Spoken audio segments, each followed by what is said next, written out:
That is Xenosaga 2 Conquered. Um, in regards to the ending sequence there, uh, you know, certainly some confusion there.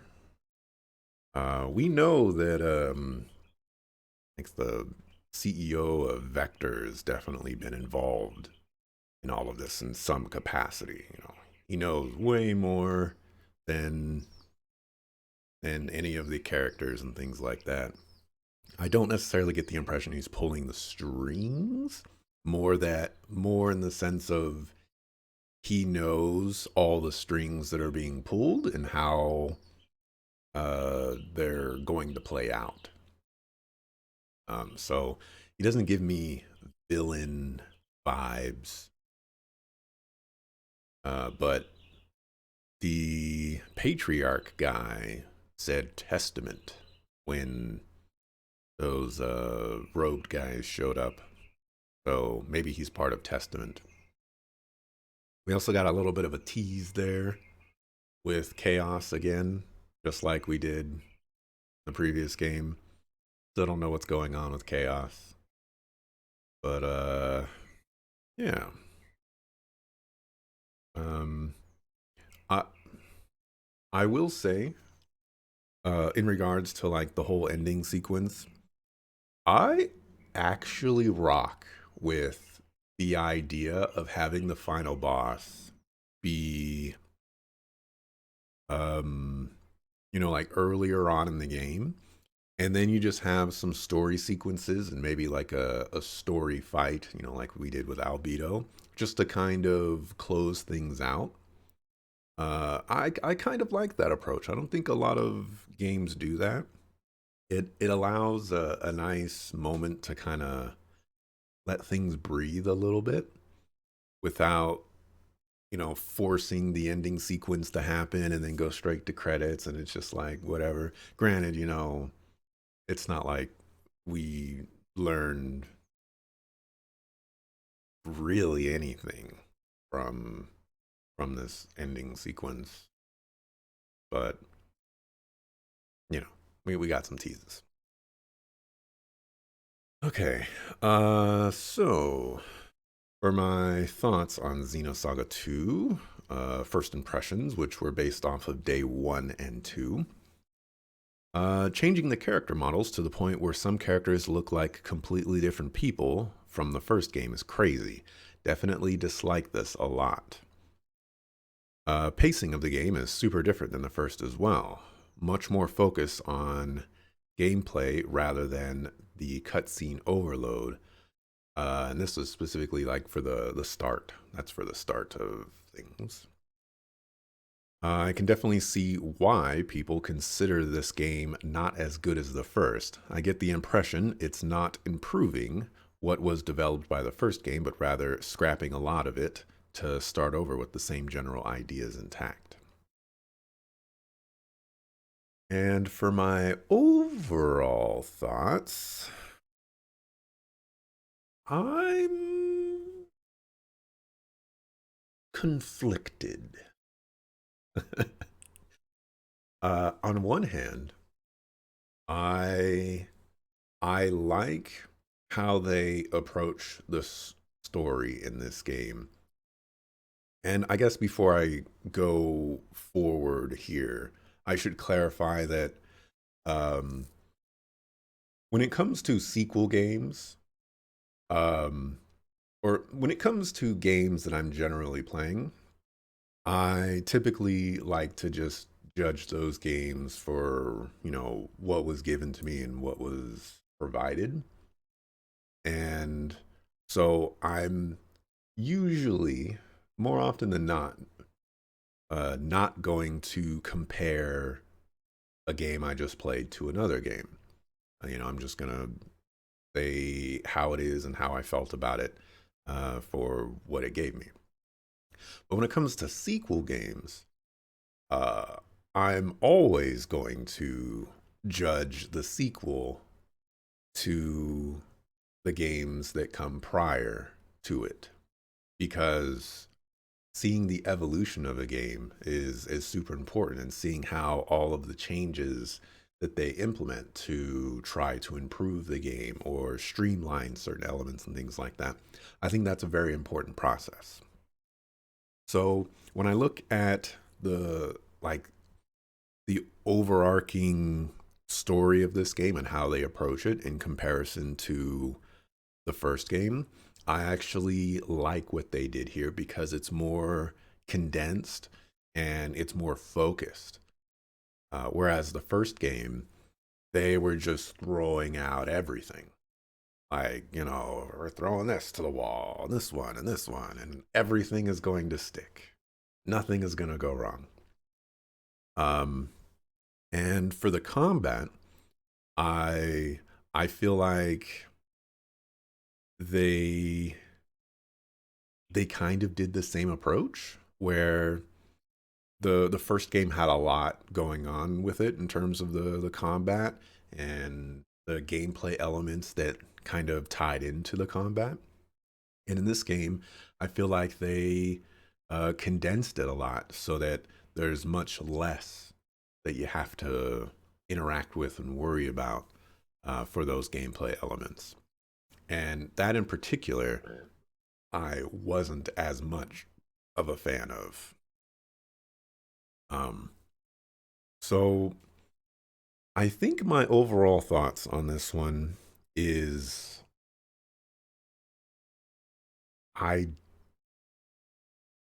it's kind of tough because like as a game in of itself, it's okay. But as a sequel to Xenosaga 1, don't really like this game at all. It goes in directions that I don't want it to go in. It doesn't touch on narrative aspects that I want to touch on. As a matter of fact, characters like Cosmos are basically non-existent in this game. Um, I I think Cosmos had one moment in this game where she saved the day, and I'm not even confident that that occurred. It's been a couple of days, but um, my impression was that Xenosaga was about Cosmos, and after beating Xenosaga 1, I got the impression that this game is about getting Cosmos to the destination that she needs to go to so that she can stop the Gnosis and, I guess, Udu. And what happens with this game is the the focus is instead put on Junior, and it's Junior's job to stop Udu and Albedo. And it's just kind of a weird shift. Like, I think in the first game, we know that Junior's a URTV, and, he was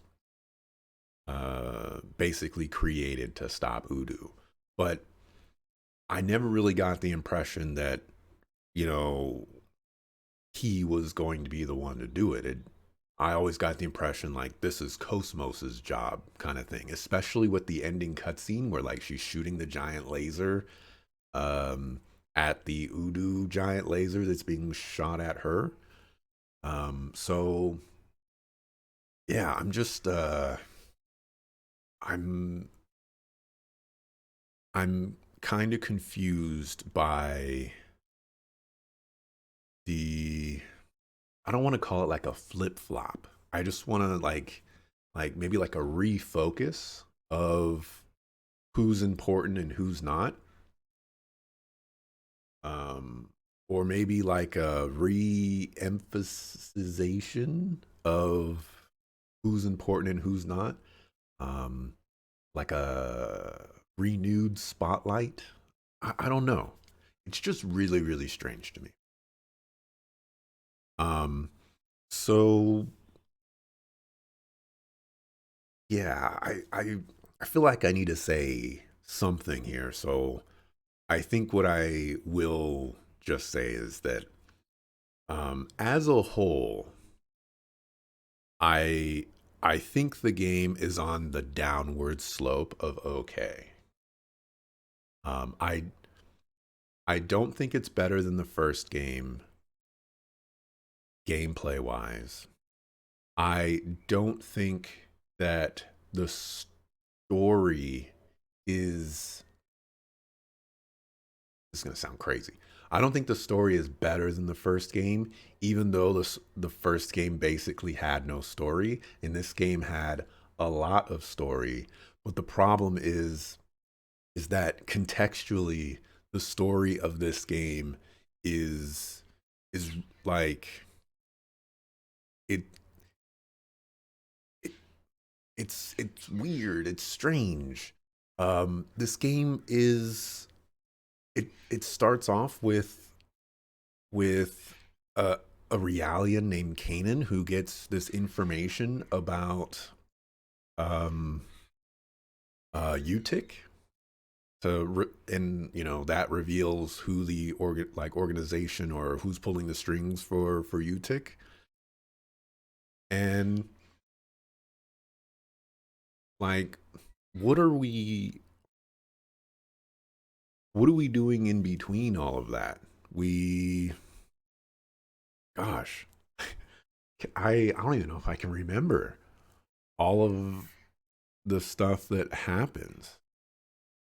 Um, we go to a place, we do a bunch of mini games. Uh, Man, my memory is terrible. Um, or this could just be an indictment of what we actually accomplished in this game. Because I'm gonna be honest here, I can't remember a whole lot of what was important. Um, like before we go to Milsha, I for whatever reason can't remember any of that. I've been Men in Black. Uh, so yeah, I think the game is okay, but on the downward slope of okay. Like it's closer to I don't like it than it is okay for me. Um, on for that slope, it's the bottom 50% of that slope. For the story, was it satisfying? I'm gonna say no on this one. I I I I th- I think it's nice that we got a conclusion for Albedo, or at least we seem like we got a conclusion for Albedo. But the problem is that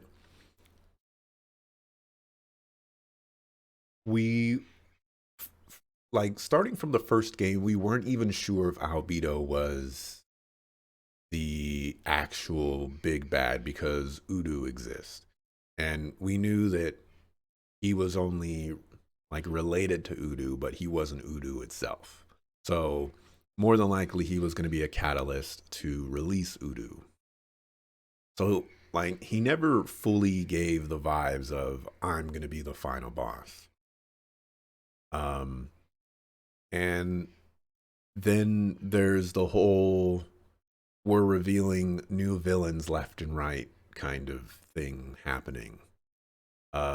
And so ending this game on Albedo and the like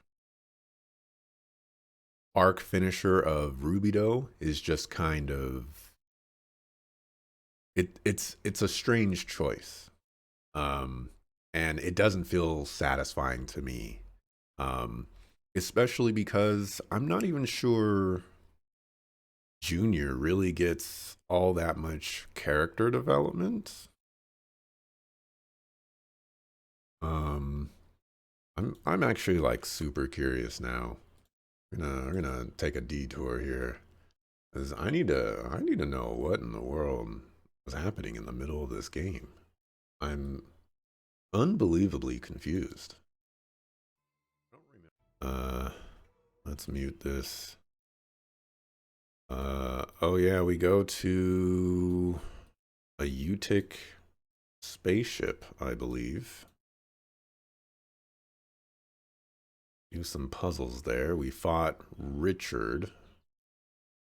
I don't remember what that spaceship was. Oh yeah, we dive into Momo. Oh yeah, I'm gonna be talking about that. That's right. We spend the entire first disc worrying about this information that like the first disc is Momo and her interactions with Junior, and the second disc is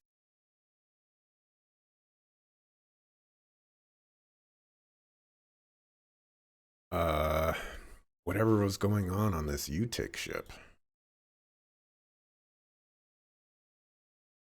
Why did we even go to that UTIC ship?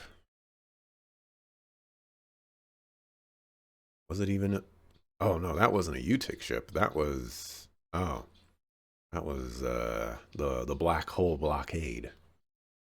Um so okay, the first disc was dive into Mobo. The second disc was going to Milsha. Got it. Got it. I understand now. Yeah. Wasn't satisfying. I yeah. Did it feel complete? Absolutely not. There's still another game, and I'm also just gonna throw it out there that not a sing off the top of my head, not a single thing that was posed in the first game has been answered in this game, except for maybe who is Utic, but also not really because we don't know what Utic is trying to do and like how this Heinlein guy fits into it. Um, but I also don't want to say that this game poses more questions than it answers because it only focuses on effectively two things.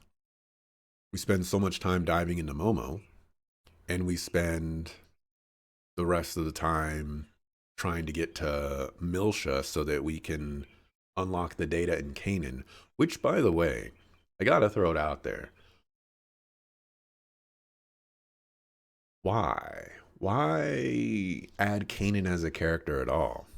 I'll get around to Jin as well, but yeah, not complete. Still got another game to go, and I bet you they're not going to close the loop on all those things in that game. How was the pacing? Uh,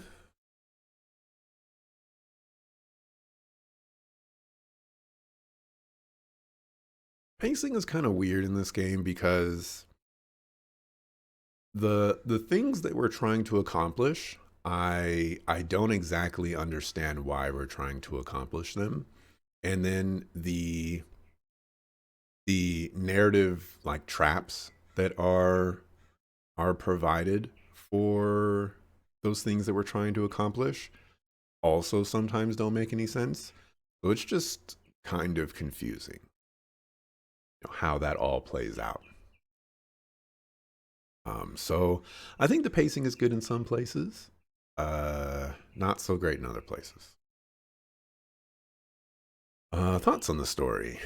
On one hand, I do like that they are focusing more on character development and expanding the narrative through them. On the other hand, I'm confused why the narrative direction did a complete 180 in the other direction in one of the most extreme ways possible. So yeah, I mentioned Xenosaga 1. You know, it it just kind of threw everything at the wall.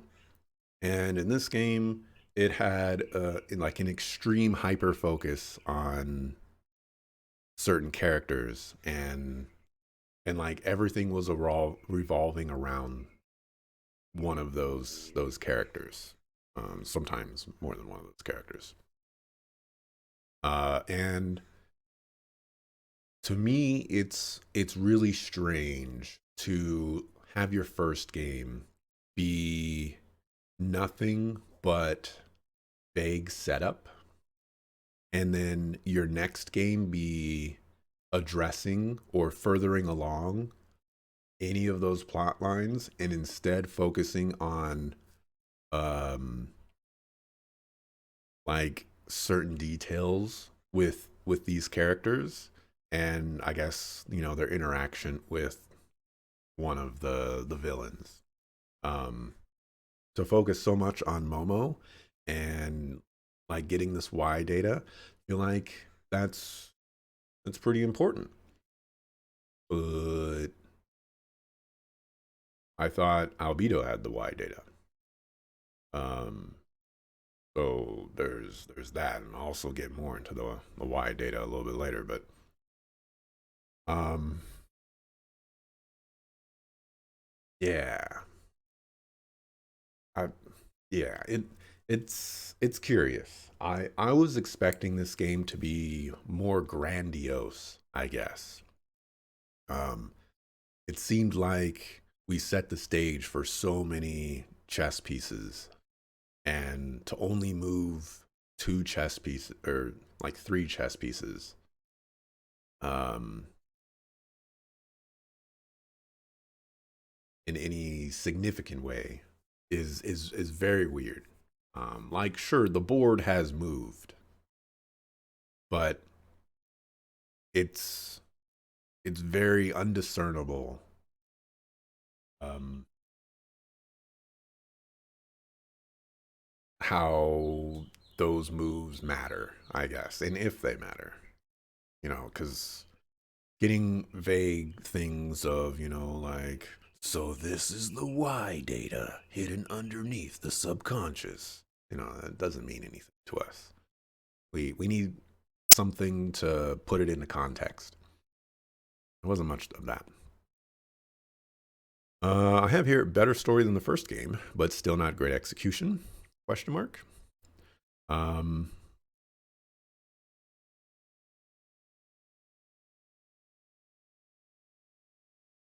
I think I touched on this earlier, but like the story, I don't know. It might be the opposite of that. I Well, it might be, well, the execution of what they were trying to go uh try to do is fine. Uh the story elements that make up the outline of what we're doing is probably not fine. Um so maybe the opposite of that. I don't know. What in the world is going on is a question I ask myself on a few occasions. I thought Albedo already had the Y data when he captured Momo initially. Why would he need to lay a super convoluted dive trap? If Albedo didn't get the Y data from Momo in the first game, then what did he get? He said he got everything. He even says, so this is the Y data, but I guess the sequence after that is supposed to make us believe he can't access it and needs to concoct a crazy dive trap. Of which, by the way, how and why did he do that if he thought he already had the Y data? So, yeah, the first disc of this game is Momo Y data. And I'm kind of confused why some of this stuff like comes up, I guess. Um Momo, it makes sense that other people want the Y data from Momo. Um, the the first game basically puts a pretty strong emphasis on rescuing Momo, so that UTIC doesn't have access to the Y data, and then keeping Momo out of the clutches of all the people. But we also fail on that particular mission, and Albedo gets Momo, and he takes all of her Y data from her or something. You know, it was kind of a creepy scene. Um, so yeah, I yeah. Basically, what I'm just trying to say is that um, there was a really long dungeon in this game where we dive into Momo, and then they put us through that same dungeon again, but that time it was snow, and I just didn't like that dungeon. It was a really long dungeon or sequence of dungeons, and it felt pointless. Us diving into Momo uh, just felt completely unnecessary.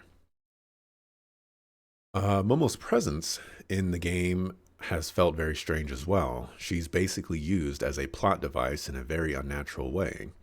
When you think you're going to learn more about her or how she sees things, the focus instead shifts to Junior during the dive. It's very unorthodox. Yeah, so I can certainly understand that there's not a whole lot going on with Momo in of itself, but Momo was kind of a little bit more insufferable in this game than Xenosaga 1. Um, her obsession with her father in the first game was certainly something that um, got on my nerves. And she had less lines in this one, so, you know, there's not a whole lot to pick at in this one. But just like the way that they use Momo uh, doesn't feel like a way that you would expect them to use a character like that. So yeah, we're presented with the idea from the game's box that we need to understand the past to understand the future. But as of the end of Disc 1, I really haven't learned anything significant. Back of the box says, to save the future, you must uncover the past. And yeah, you know what we did in the past? We were playing as Kanan in a robot, and then we were Jin. We also had Jin. Who else was in the past? Oh, Chaos. Chaos was in the past too. And Jin gives us information. We fight a Utic guy, Margulis, and then Jin gives this secret data that Margulis says is not important to Kanan. And all that information basically says, my recollection, is that Heinlein is actually the top dog for Utic. What how how was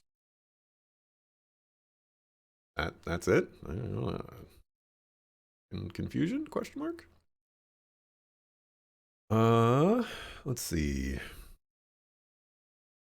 Oh, so yeah, I would just say that I don't think anything in the past has really. I don't think they made anything in the past become clearer. Even the URTV stuff, they didn't really even spend a whole lot of time on that. Much more time on that was spent in the first game when we dive into Cosmos, and Junior starts to relive some of the like the URTV attacks and things like that.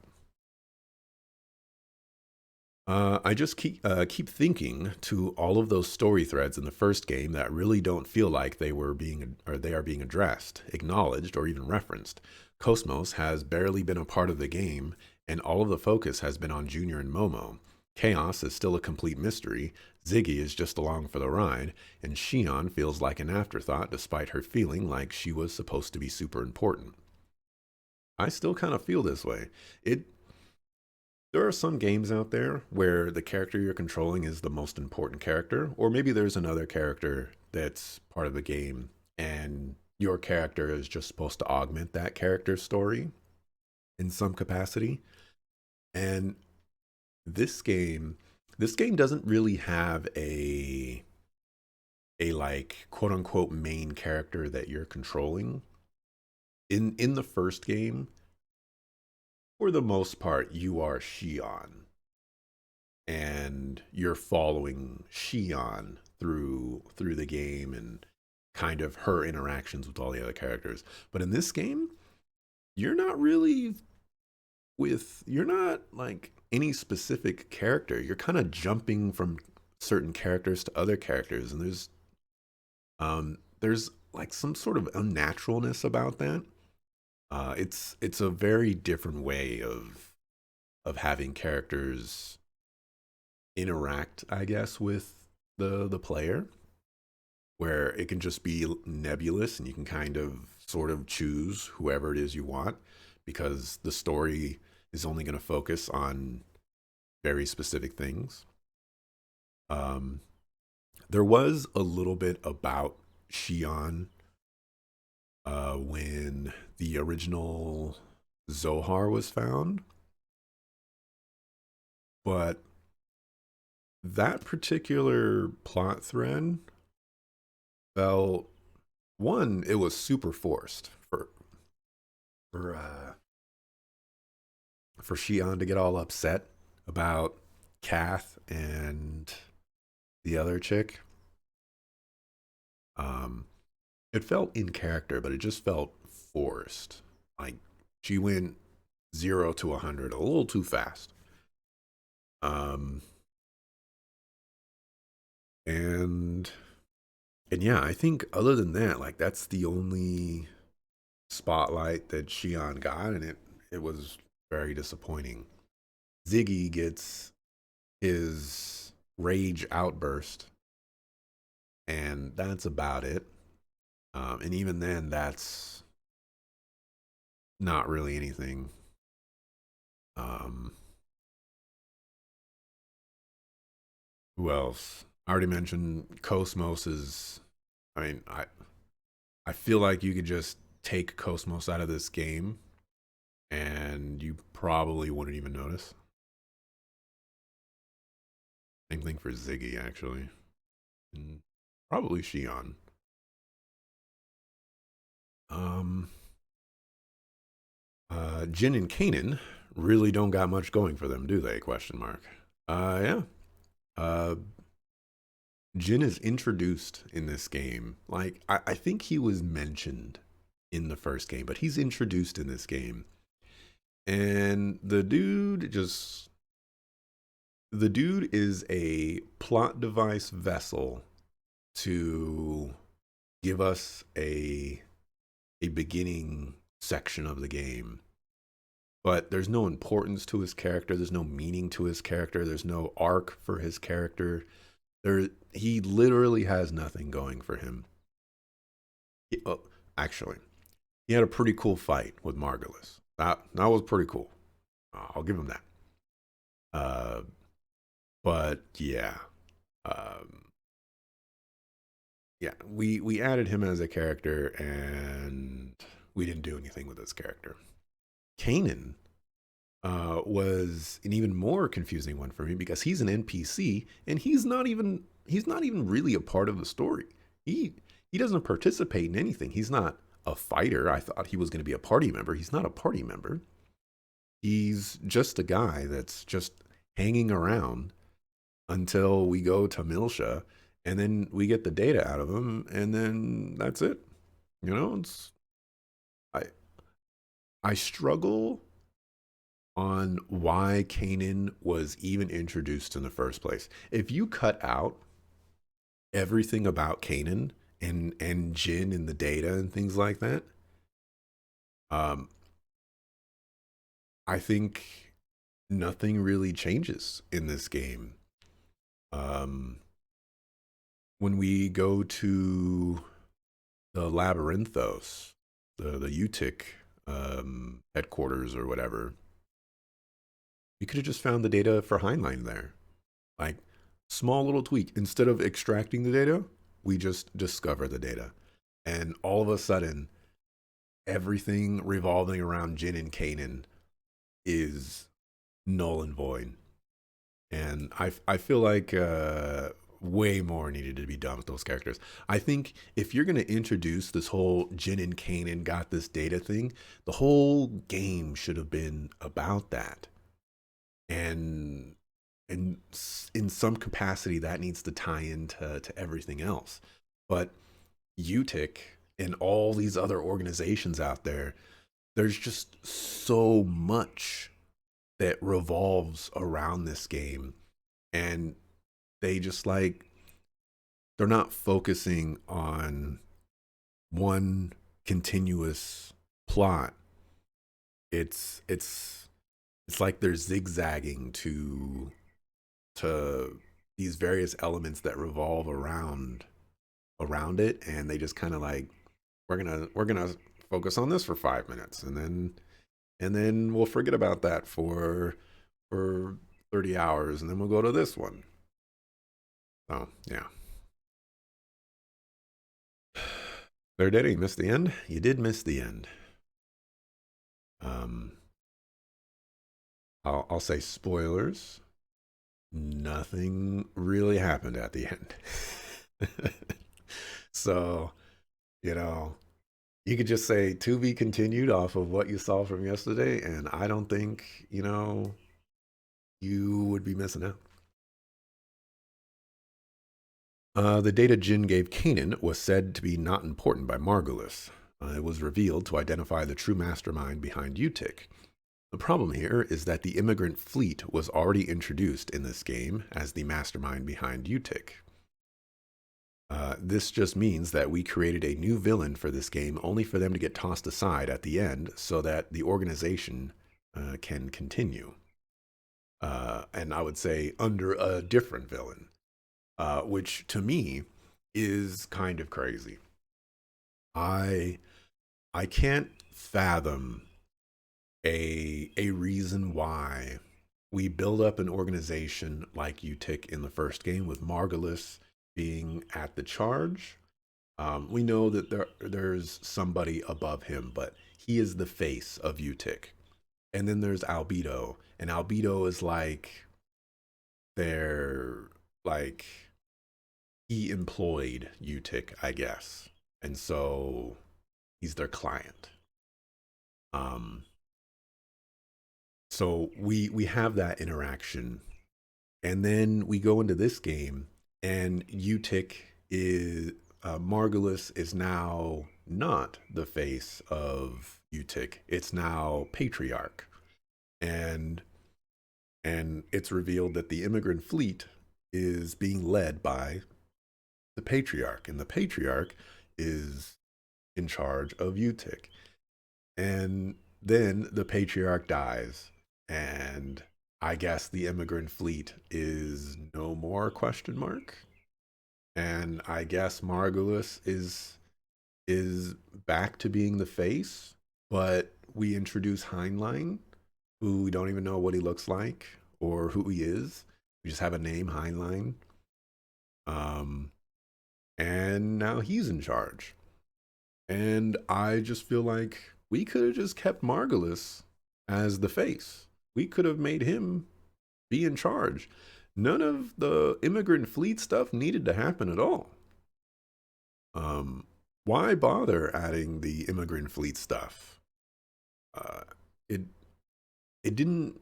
It didn't add anything, and it gets taken away so fast. It, very confusing. Uh, Also, why was it important for us to get this information from Kanan to be decoded? Um, so like I can understand that um understanding who the mastermind is of your enemy organization, that's valuable information. Margulis said it wasn't valuable. I think that's pretty valuable. But the game also needs to explore what we're going to do with that information.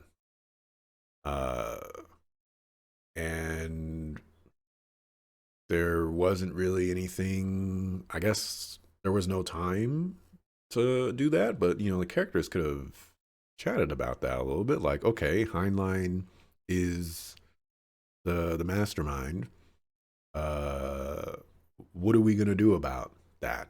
Are we gonna track him down and put an end to him? Are we going to try to piece it up with him? So we can get you tick off of our backs? Like, what are we doing?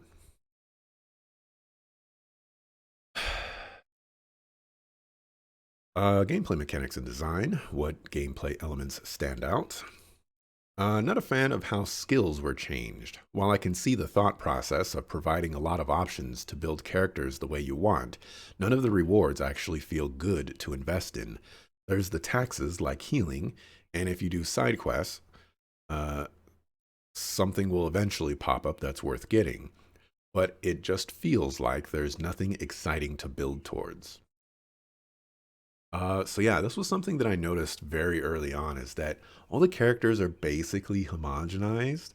They're all exactly the same. They have the exact same spells. Their major differences are their stats, question mark, and I'm not even sure if the stat differences are all that significant, and how they attack within combat. And it's it's an interesting idea to kind of make all the characters the same skill wise and put the differentiation focus on how their attacks occur. Where in the first game, there were so many differentiation things to do, arguably too many. Um, you had the individual character points, and then you had ether points, and then you had skill points, and then you had tech points. And then you could customize what attacks individual characters were using. And then each character had their own tree of ether abilities that were for the most part exclusive to them, but then you can take some of the ether abilities from that character and you can give it to other characters. And like there's a lot of complexity going on there, and they threw all of that complexity out of the window for this skill system, and that's really disappointing, unbelievably disappointing. There's also the issue in that not every character can benefit from the vast majority of skills. Someone like Ziggy has very little EP and is very ill suited to be anything or ill suited to anything castable, but there are so many castable spells. Yeah, there's I feel like a significant chunk of the skills are ether spells, which might make some sense. Um, but how does like I don't know how much Ziggy had at the end there, but let's just say he had 25 EP. He's not going to be doing very much with 25 EP. Uh, he can cast two Medica alls, and then he's tapped out. Um, the spells in this game are kind of expensive in relation to how much EP characters actually have. So when you just have a bunch of spells and you don't have like the extra elements um of customization like equipment. There's no accessories in this game, so you can't have a accessory bonus and then have the accessory equipped to double up on the bonus like you could in the first game. Also, all of the equipable accessory abilities are way less powerful in this game. Um, like the it feels like to me the strongest ones are +2 to a stat, which is like such a minor increase, and it just meant that so many things didn't feel exciting to see, and I didn't feel like, oh, once I get to level class 4, I will have access to all these super cool accessory abilities and passive abilities and spells. It's just like, like level 3, there was, would you like 10% more uh skill points as a passive? Would you like an ability where you can sacrifice half of your HP so that you can remove status effects from you?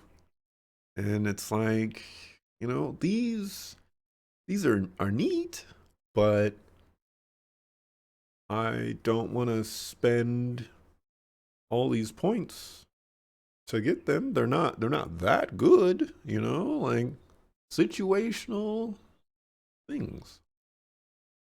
That you know what? That's a good thing. Almost almost everything felt situational. And the scenarios that I were put in, none of them felt like they were needed to progress.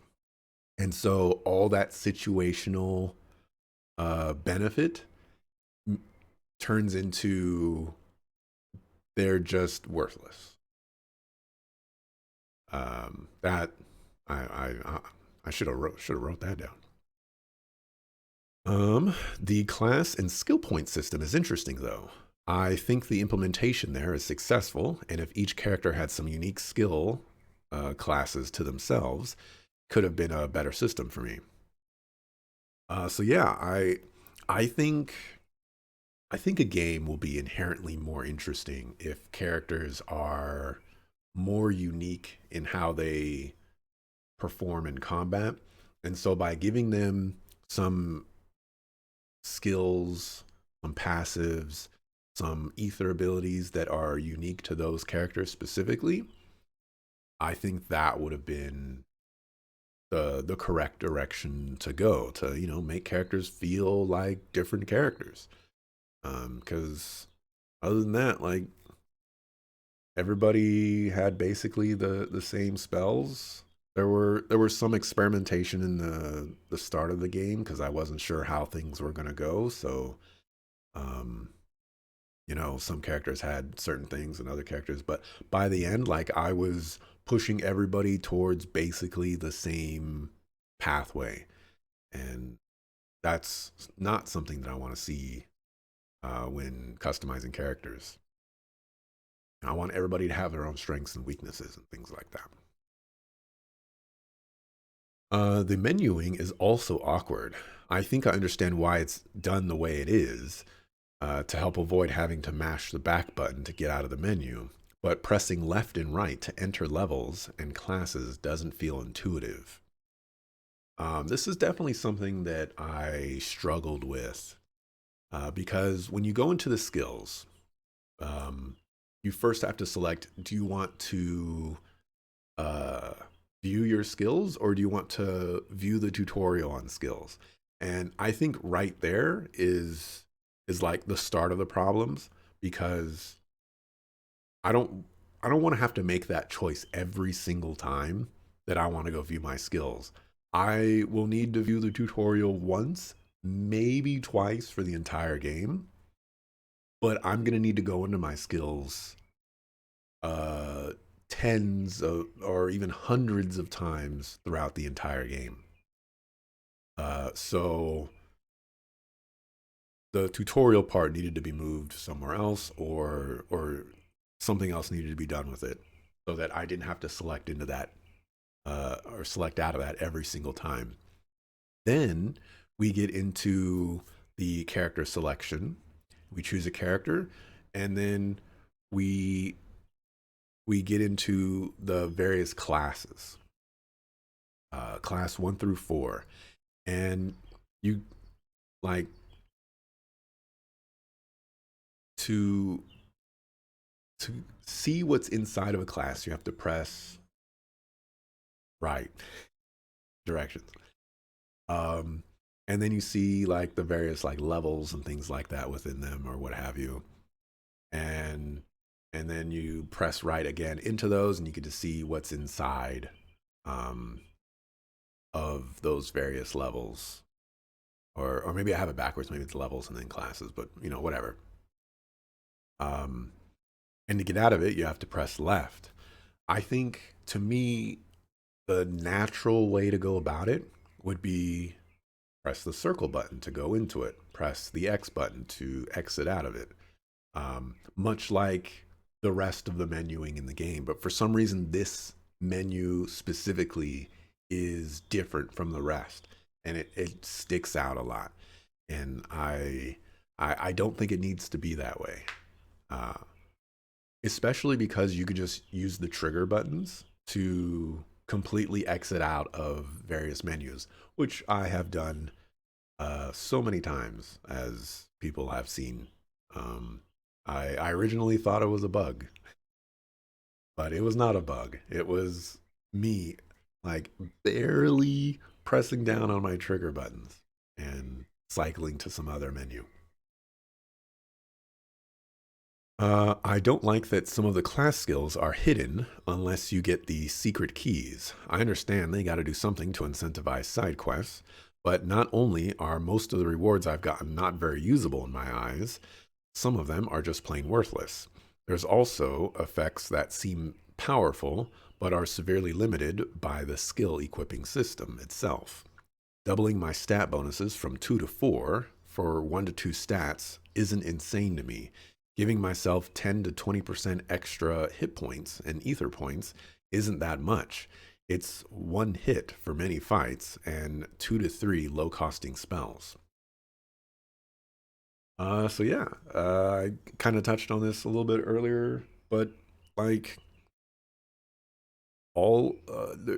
there's too many skills that just don't feel powerful enough, especially for the investment that you're putting into them. And when you get into ones that are hidden behind side quests or like secret doors or, like offshoot passages and things like that, none of this stuff just feels super exciting. Like, oh, this is going to change my build or change how my character interacts with combat and things like that. It's I can double the stats for up to 2 stats from 2 to 4, or I can give myself 10% more HP and an EP. Um, that's not very exciting, especially when uh, the highest HP character I had, I think, was Ziggy, and I think he had 2,000 HP, and so that's that's 200 hit points. That's 1 to 1.5 attacks at best, and that's supposed to take up 2 accessory slots. One to double the stats, and two to gain the 10%. Um, yeah, the accessory slot stuff is unbelievably weak in this game. I like that save points restore HP and MP or EP. I like this a lot. I wish more games did this. I wish the first game did this. Um, it's just really nice to, well, a lot of the methodology behind fights in dungeons uh, goes along the lines of we want to level you up so that you can fight this particular boss, but also, maybe we want to reduce some of your resources so that when you fight the boss, it'll be more challenging. And I like it when games do that, they they present the scenario to the player of you should be conserving as many resources as possible, which means when you're going into the fight, you're not going to be using, items. You're going to try to use as few spells as possible. You're going to expend as few resources as possible so that when you get to the boss, you have as many options to save yourself from dying or to beat the boss as quickly as possible, etc. So when you have the option of save points right before bosses, and those save points restore all of your health and mana bars and things like that, it means that you can go through the dungeon and expend resources. And when you get to the save point, you are topped back up and you can fight the boss as if um uh as if you were, in perfect shape or what have you. I don't know what I was supposed to say there, but um, yeah. So that's a long-winded way of saying what I said, but life is hard. Reserve members getting some of their HP and EP back after each battle is a very interesting idea. I kind of wish I noticed this a lot sooner than I did because this probably saved me a lot of headaches and consumables. Um,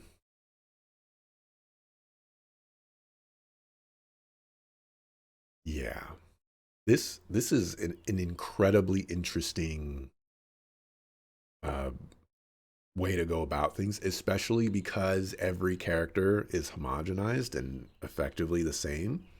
And so you could just have all of your reserve members have healing spells, and you know, you'll basically never have to use the main party resources to keep yourself topped up unless you're in a battle that requires it. And there's even been some battles where I have not healed characters on purpose because the fight's going to end in a couple of turns and I can just revive the or get their HP back up with the reserve party members. So I could just save, 4 or 8 ether points and stuff. Um, I'm not sure if I've come across a game that has this type of system. And I do think that there's some negatives attached to it, but I think the positives of the system are far more interesting than any of the negatives that come across it. Because I do think that for the people out there that value challenge, this definitely eliminates a lot of the challenge. Because again, dungeons can be used as a method of exhausting resources for players so that the boss ends up being more challenging.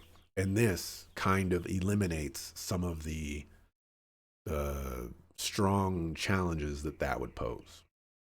But I still think it's very interesting.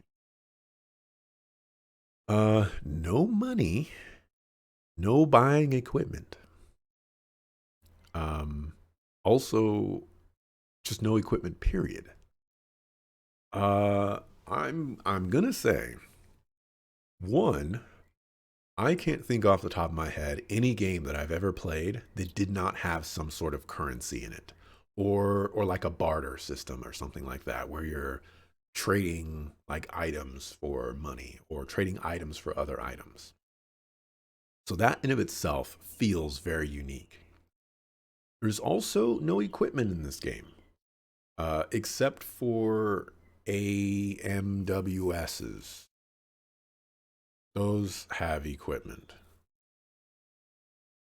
Yeah, but those don't really count, which I'll get to later.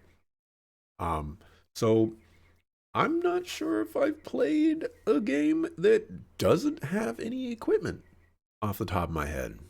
I would imagine that if I'm playing a game, coming across one that doesn't have equipment would have been the more likely one for me than the one without money or a barter system or something like that. So this is super, super interesting to come across because one, it's insanely unique, but also two,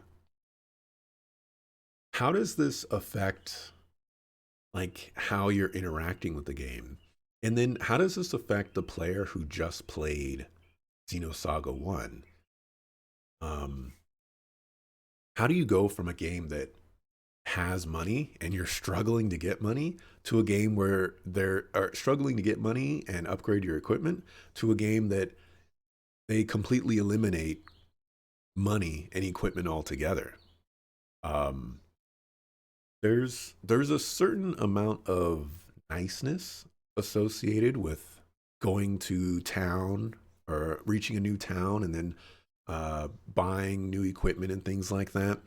There's a certain mentality that like, oh man, I just need 500 more gold and I can buy this super awesome accessory or weapon or armor.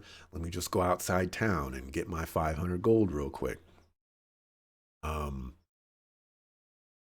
so to kind of like eliminate all of that is such an interesting idea and approach. It kind of eliminates all of the design trappings, I suppose, of trying to balance out characters with equipment.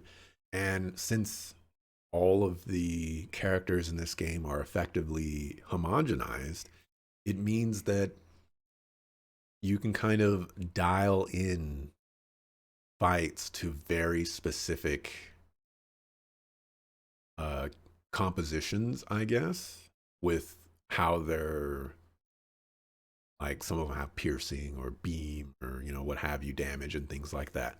And since you can swap in party members, that might be just how they go about that because with equipment, you can kind of you can typically specialize a little bit further. So just another thing where complexity was removed that was previously there. And I don't necessarily know how I feel about it. Um like them being isolated. I don't necessarily think that having a currency system in a game is going to make a game better, and I don't necessarily think having equipment in a game is going to make a game better. But how they navigate those issues is how you're going to feel about the absence of them. And I just think that the absence of them felt strange in context of Xenosaga 1, but also just in context of how the rest of the game is so like distilled and and lacks a bunch of complexity.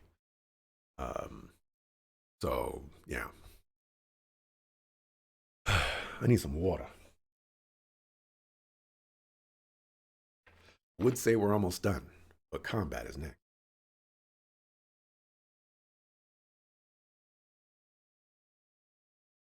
We got a little ways to go.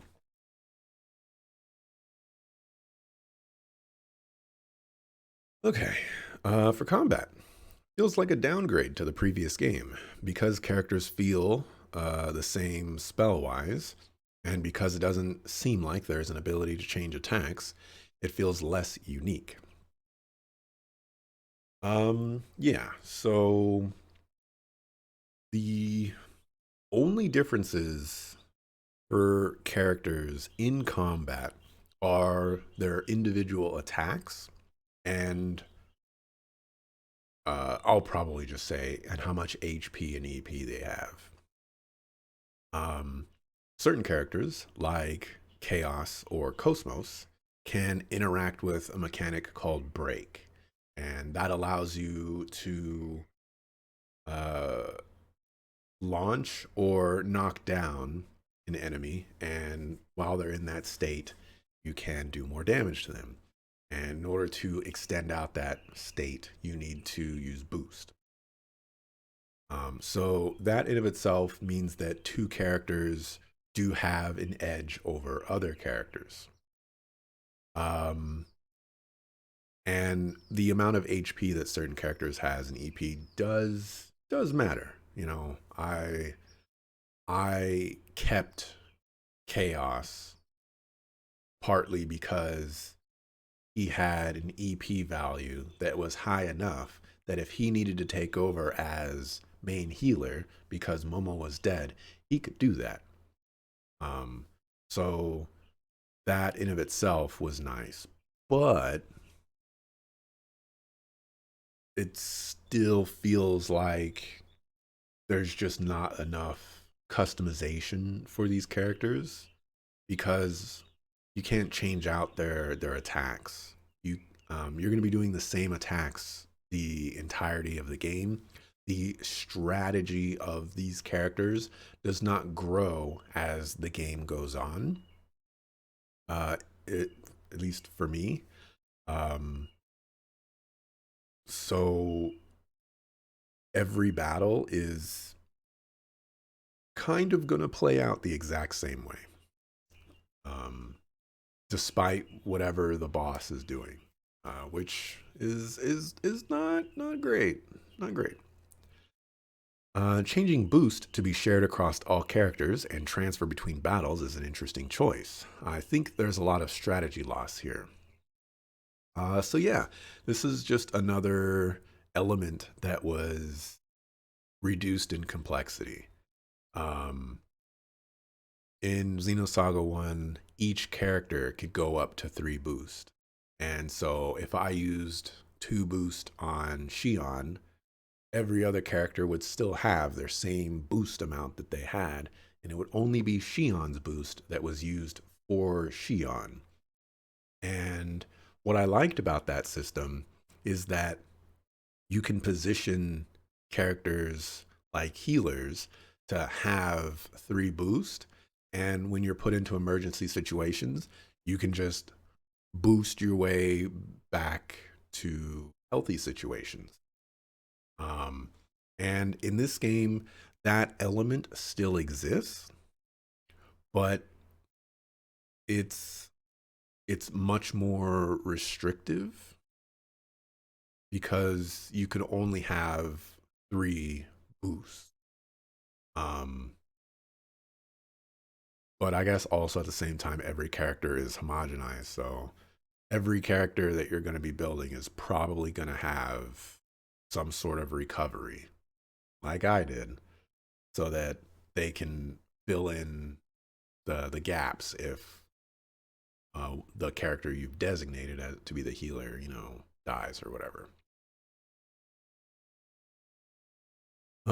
Certain characters only having circle attacks, while others have square, triangle, and circle attacks, feels very awkward to me.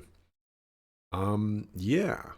I don't think I have this written down here, so we're just gonna put this in here. Uh,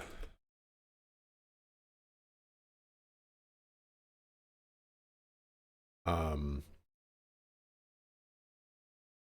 I wonder what the rationale here is because it definitely does feel like Momo and Shion are balanced in a way that they're doing decent damage, but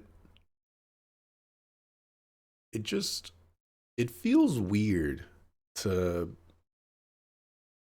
have this distinction, I guess. And I'm not entirely sure what to think about it. There are some fights where Shion was doing insane damage, and there were some fights where Momo was doing insane damage. Um, But admittedly, there weren't a lot of fights where I felt like uh, Junior or Chaos were doing a ton of damage. So I'd really love to know more about that. Really would. And the thing I just added were the low, middle, and high attacks, which I think it's just low and high, B and C attacks. For breaking, for breaking. This was an interesting idea. And I actually think I like this idea as a whole. I think this idea could work with the Xenosaga 1 system, in fact.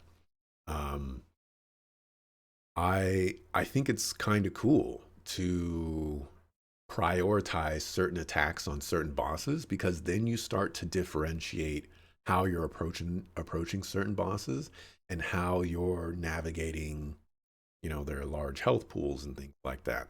And it adds this really nice strategy element of, okay, I want to sequence my attacks so that first person is going to be on the crit turn, and then the second person is going to knock them down on the boost turn. And this will allow me to use two boosts for free because by going all out using all three stocks on the second person, I get all my boost back. And then on the next turn, I get the skill points, and hopefully I kill him on the skill point turn. Like there's some nice strategy elements that I have utilized in this game to that effect. Um, and I think I can say that the braking system was successful. Put that there. Mech battles feel pretty tacked on. We get the initial tutorial for them at the very beginning of the game, and then they are dropped until disc 2. Yeah. The AGWS is um I I I don't know why they were in this game.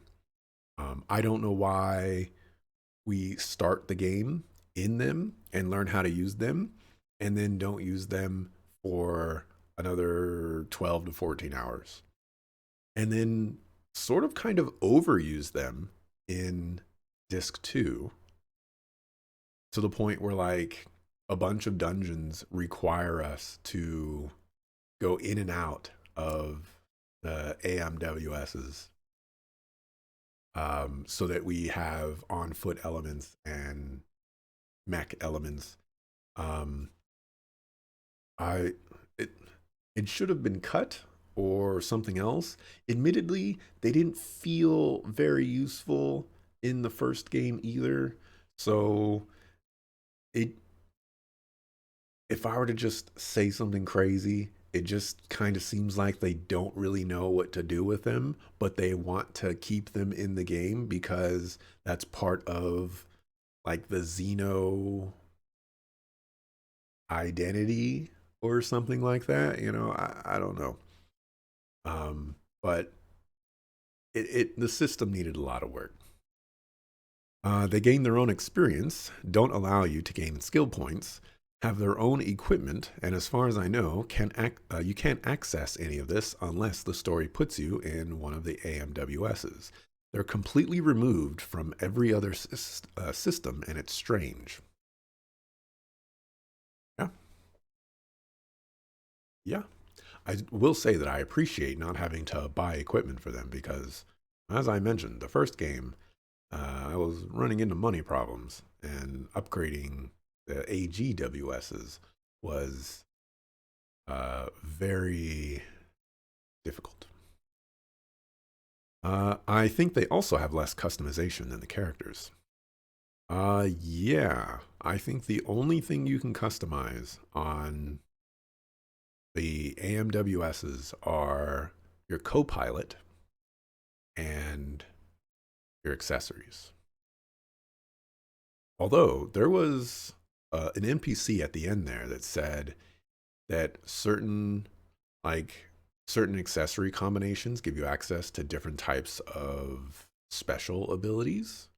So that was something that I did not explore because I talked to that person um, at the very end of the game, and there were no more mech segments as far as I can remember. So never really got to test that out. But yeah, not being able to interact with the system at all outside of when you're in that system is also very, very strange.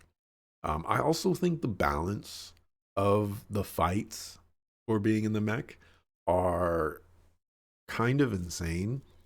Um, you have one character that can heal, and truthfully, they're not even that good at healing.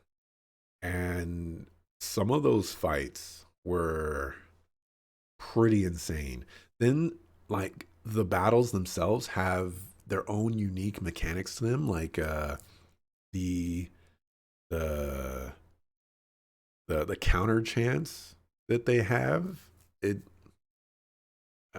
I wasn't a big fan of the mech battles. Stock has some neat aspects to it, and I think it's an overall positive system. Sometimes characters will get stock if they break an enemy, and I haven't understood why that is yet.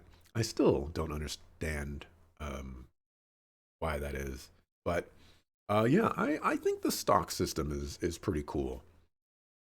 Um, I I'm pretty sure I like it. Um, I think it's cool that you can kind of build yourself up to a really strong turn. I do wish that I kind of understood the system a little bit more and why or how stock would get awarded for attack combinations, because it wasn't every time I broke an enemy. It was only sometimes I broke an enemy, and sometimes it would be consecutive, and sometimes it wouldn't. So there's something involved with that I just haven't read or come across yet. Double attacks are an interesting idea that are perhaps too convoluted to use. I actually forgot about double attacks for the longest time, and I think there were upwards of like two or three situations where I'm like, oh, I can use a double attack right now. And because I wasn't exactly sure on what the damage output of that double attack would be, I opted not to use it. Um, the thing is in some of those scenarios, I would need to use two stock on Momo and two stock on Junior. Two stock on Momo can be like 800 damage, and two stock on Junior could be like 400 damage. So this uh, double attack will need to do 1200 damage for me to feel like I just got my worth out of it. And that's ignoring the fact that I'm also losing out on a character turn that is going to provide boost to my boost meter, but also progress the little cycle thing to the next thing that my characters can benefit from, or something like that. So I don't think I used a single double attack in this game other than like when it was required or something like that.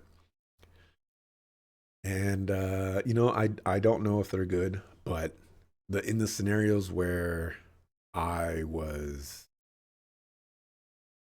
prompted or could or remembered that they exist, I didn't feel like I was in a position where testing them would be beneficial to me. And so I let it go, and then I forgot about them. I like being able to move characters in combat to the other side of the enemy.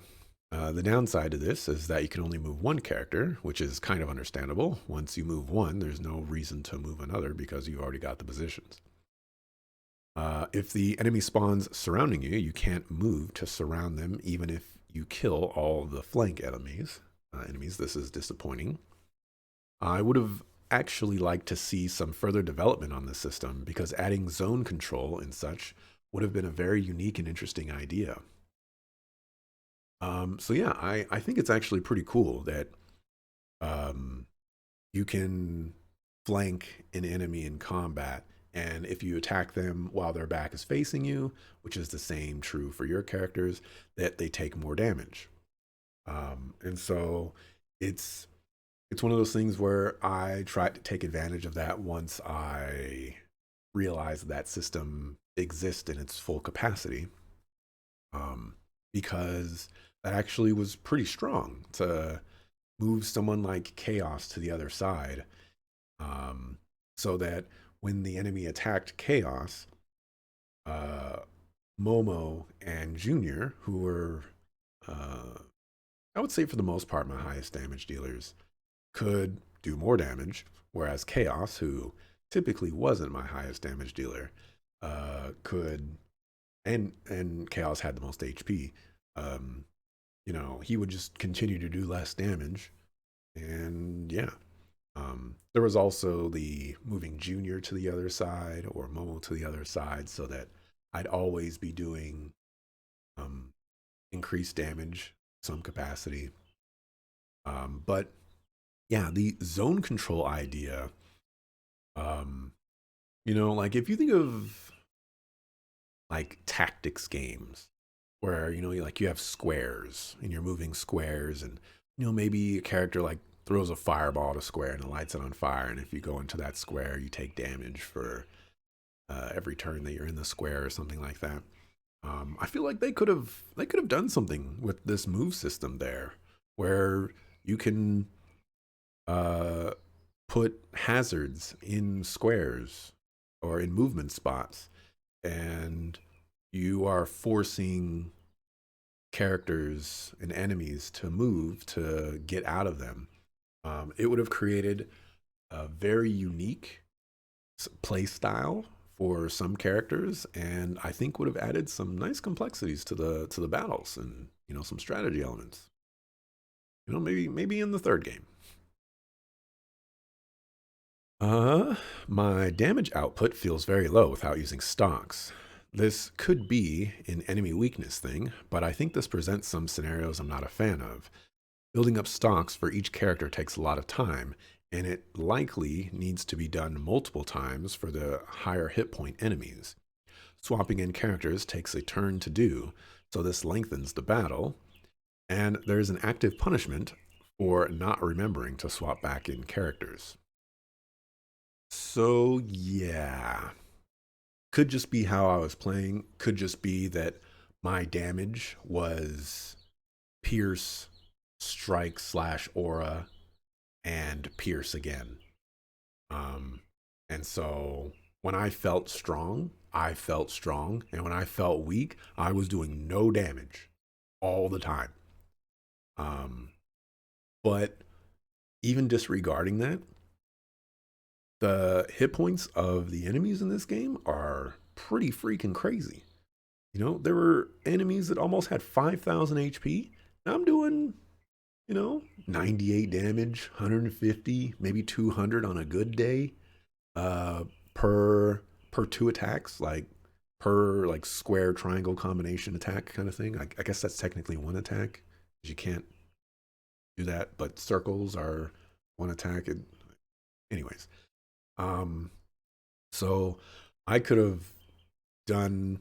I think the what I would have liked to see ultimately is if you get three stocks and on all the characters and you attack with all of them, I feel like that should be enough to kill any normal enemy in the game. Um, yeah, and that's just not the case. Some enemies you need to do that three or four times, and that's just a lot of work. It makes battles go on for too long because just attacking them regularly is not going to be enough. Some of these enemies hit really freaking hard, and they cheat with boosting, which by the way I don't have in here, but enemies be cheating with boosting, where it is their turn, and as soon as their turn ends, they boost, which is something that I'm pretty sure I cannot do. And it sure. For dungeons, I still feel like I probably need to remove this section because I never talk about dungeons at all. Um, but I do think there's practical dungeon design issues in this game. Um, a lot of the dungeons just don't make sense for the purpose. Have here dungeons that don't facilitate the use in which they are constructed for. That's a great way to say it. Good job, Bast Axelrod.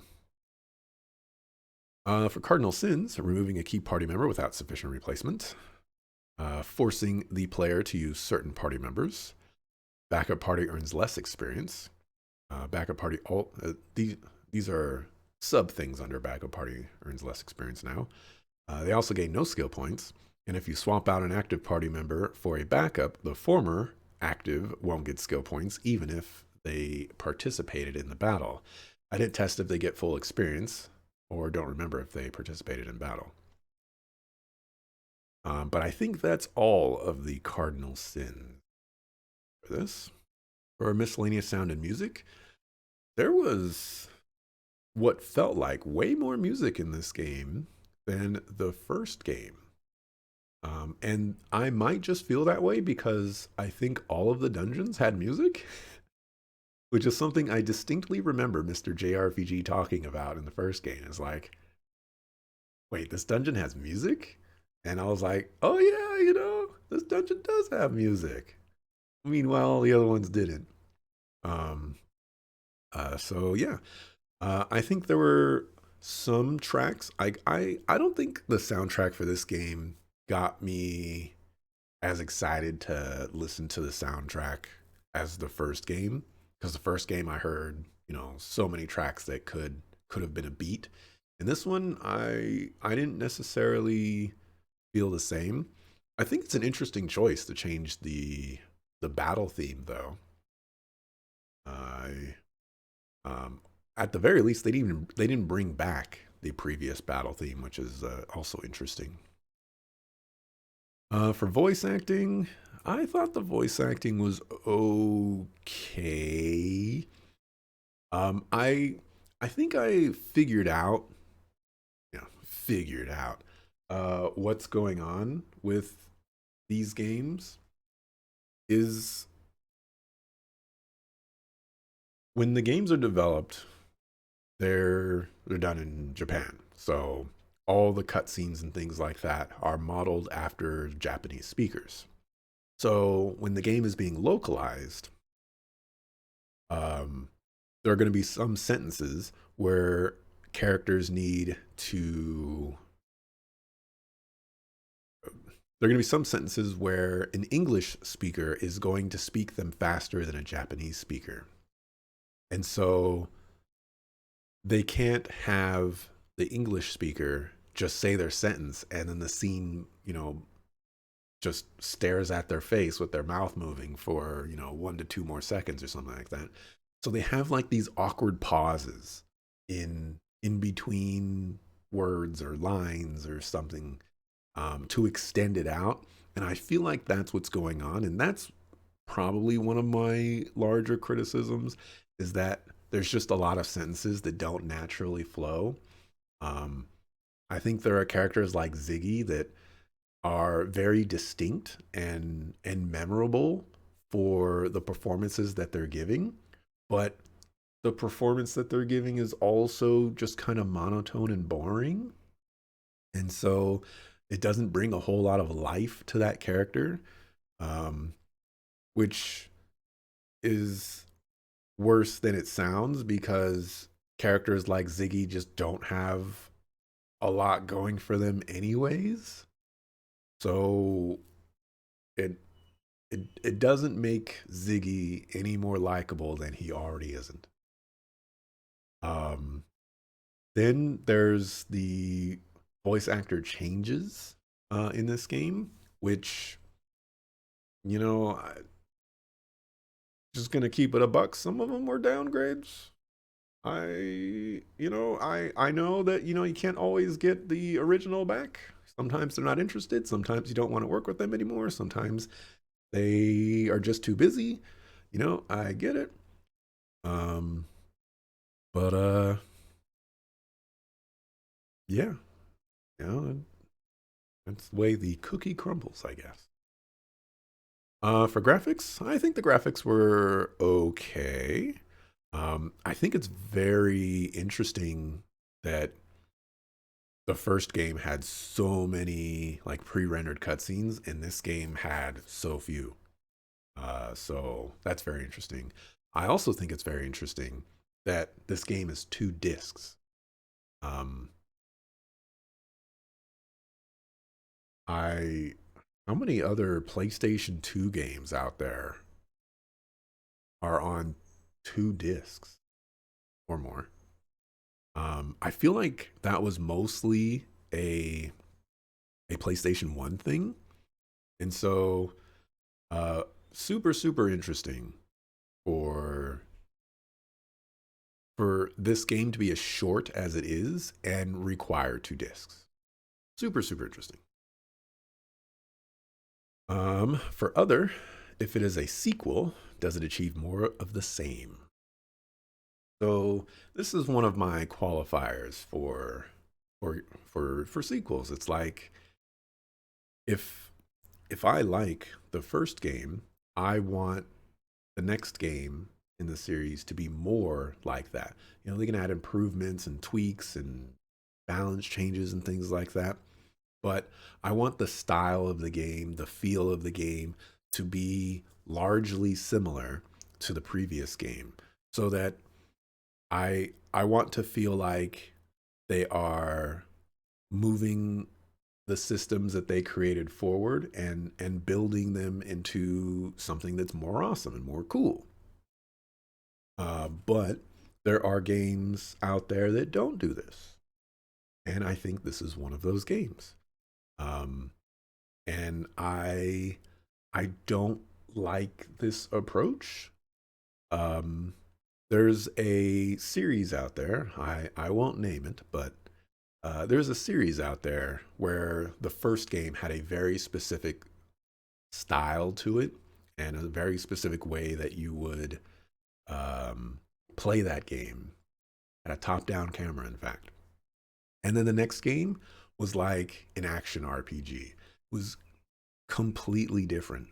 And I think this game kind of echoes that jarring shift because the first game had so much complexity to it, and I thought, okay, the second game, hopefully they're going to improve on the menuing that I had problems with, which they did largely. Um, and maybe they were going to clean up some of um,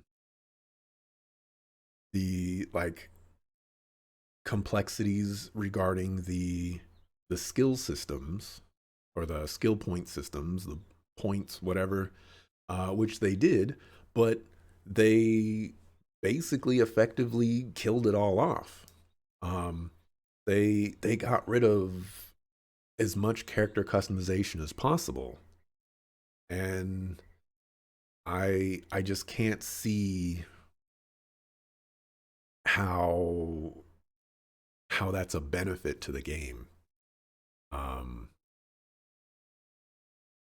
yeah, there are some games out there that are successful at doing this, but it's usually because the first game's systems aren't very good, and so when they swap to the next game, you know, they're just trying something new. But I actually think the systems in the first game were interesting, and it just needed some a little bit more finessing to get them to where they should go. So it's very disappointing to see all of that scrapped for this one. Is the game worth recommending? Uh, well, for the first game, I'm pretty sure I said that it wasn't worth recommending because the game doesn't really do anything, and I feel like if you played Xenosaga 1, I can't really see myself recommending Xenosaga 2. I think this is a downgrade in a lot of ways. Um, oh yeah, yeah. I don't think there's really any scenario where you would want to play Xenosaga 2 without playing any of the other Xenosaga games. So I think that's probably how I would say that. And if the developer is watching, well, uh, we this one was a swing and a miss for me, uh, for the most part. Um, I think there's some really interesting design principles and ideas that are in this game. Um, from like changing up a lot of the systems and effectively having like a brand new combat system with familiar aspects to it.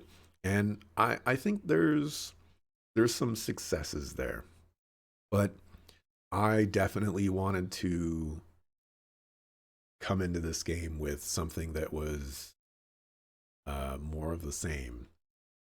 It's in terms of like gameplay and combat and things like that.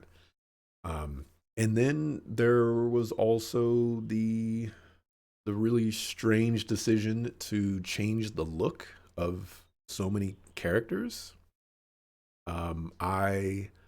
I really can't think of any rationale why that would be done. Um, I could understand wanting to update the models and things like that, but we got to have these characters look the same. Can't just. I mean, Shion looks like a completely different person. You know, that's crazy to me. Um, I Momo like grows up and she's I think maybe like a couple feet taller. Uh, and Junior also looks much older. Which, by the way, I did not uh, touch on this, but Junior was crying at the end, and I thought it was interesting because Junior is supposed to be, like the older brother to Albedo, but for whatever reason, Junior is, he still looks small. He hasn't grown up via physical appearance, but his mental state still appears to be very childish. Whereas in comparison, Albedo and Negrito um, have more matured mental states. So I thought that was very interesting. I didn't necessarily get the impression that Junior would kind of like break down and cry like that, and his other URTV brethren were not necessarily doing. But I guess I guess they're trying to portray him as a child even when he's not. He just looks like a child. I mean, he's kind of a child, but anyways. And am I gonna? Do I want? Do I want to play? Does this? I think the better question is: does this game make me want to play Xenosaga 3? And it doesn't. Um, this, as harsh as this is going to sound, this game tells me that there's still too much ambition.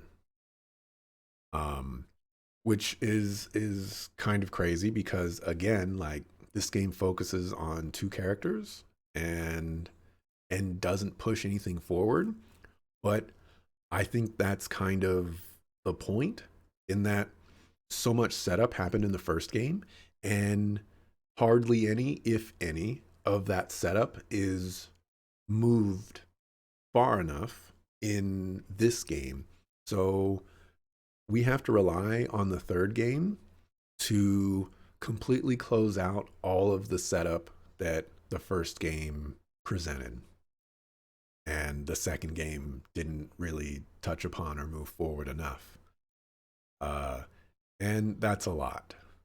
I, you know, there, there's just too many questions, and a, a good chunk of them needed to be answered here, so that in the third game we can start dealing with the Cosmos, Zohar, Gnosis stuff. Um, maybe all the politics stuff should have been ironed out here so that we could stop worrying about politics so much in the third game. I don't know, but that's kind of where I stand. So to reiterate my overall thoughts, um, game game creates some problems for itself because it's a sequel to Xenosaga 1. And I think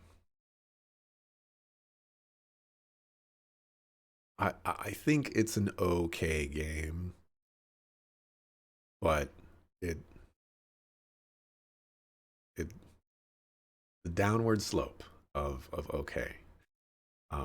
Like the more I talk about it, the more I kind of feel like it's just a game that I don't like. But I like if I isolate this game, I don't think any of the systems are ones that I necessarily don't enjoy. It's just kind of like a disappointment factor, and then of like, yeah, this is competently executed, but this is not a progression of Xenosaga 1. And so,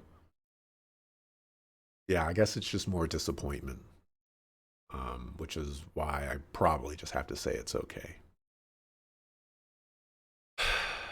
But that is, at last, the end of my thoughts. I can finally save. Get that clear data. Can exit. Just, all right. Yeah, this this whole thing in the beginning, well, nothing happened with that. But anyways, that's gonna wrap it up for me for today. Thanks for watching. Appreciate it. I'll be back tomorrow, 7 a.m. Pacific time, to play something new. We'll find out what that is tomorrow. With that, see ya the next time I see ya. Peace.